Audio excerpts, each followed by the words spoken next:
رسول پاک صلی اللہ تعالی علیہ وسلم نے حضرت بلال کو فرمایا بلال تو ہجرت کر جا مدینے کی طرف، چلا جا۔ حضرت بلال نے عرض کی حضور میں غلام ہوں، خادم ہوں، ہر حکم ماننا میری ڈیوٹی ہے، لیکن ایک عرض کرنی ہے صرف۔ حضور نے فرمایا بلال کرو۔ کہا یا رسول اللہ آپ مدینے آئیں گے نا؟ آپ آئیں گے مدینے؟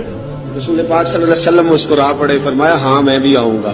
کہا حضور بس ٹھیک ہے، بتائیں کب جانا ہے، بس اتنی سی بات ہے۔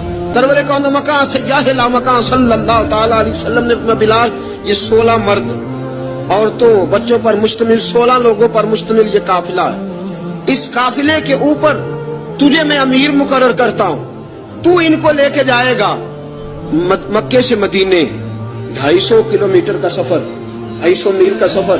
حضرت بلال حبشی رضی اللہ تعالیٰ عنہ قافلے کے امیر بن کے، سخت گرمی کا موسم، حضرت بلال کے ہاتھوں میں تلوار ہے، ایک ہاتھ میں نیزہ ہے، ایک ہاتھ میں تلوار ہے، تیر آپ نے پیچھے باندھ رکھے پشت پہ، اور آپ لے کے جا رہے ہیں، کبھی قافلے کے آگے، کبھی پیچھے، کبھی دائیں کبھی بائیں۔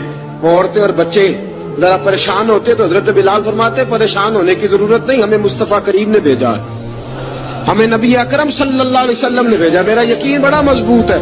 اب یہ قافلہ جا رہا ہے، حضرت بلال حبشی نے بخیر و عافیت سپہ سالار بن کر اس قافلے کو پہنچایا مدینے میں۔ اب مدینے پہنچا کے سارے لوگ مدینے والے مدینے میں لگ گئے اپنے اپنے کام۔ حضرت بلال پہلے دن ہی آ کے مدینہ منورہ سے باہر سرحد پہ کھڑے ہو گئے۔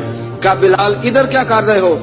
نبی پاک علیہ السلام نے وعدہ فرمایا تھا میں آؤں گا، اب میرا تو کام ہے نبی پاک کا انتظار کرنا، استقبال کرنا۔ حضرت بلال روز انتظار کرتا، رسول پاک تشریف لے آئے، حضور حکم کیا ہے؟ فرمایا مسجد بنانی ہے، مسجد قباء بن رہی ہے، تو سب مزدوروں سے زیادہ کام حضرت بلال نے کیا۔ مسجد نبی کی تعمیر شروع ہوئی تو سب سے زیادہ کام حضرت بلال نے کیا، مسجد بن گئی۔ اب جناب اذان کا معاملہ شروع ہو گیا، مسلمانوں کو نماز کے لیے کیسے بلائیں؟ ایک صحابی کہنے لگے حضور ہم اوپر آگ جلایا کریں گے، جب آگ جلے گی تو لوگوں کو پتہ چلے گا نماز کا وقت ہو گیا۔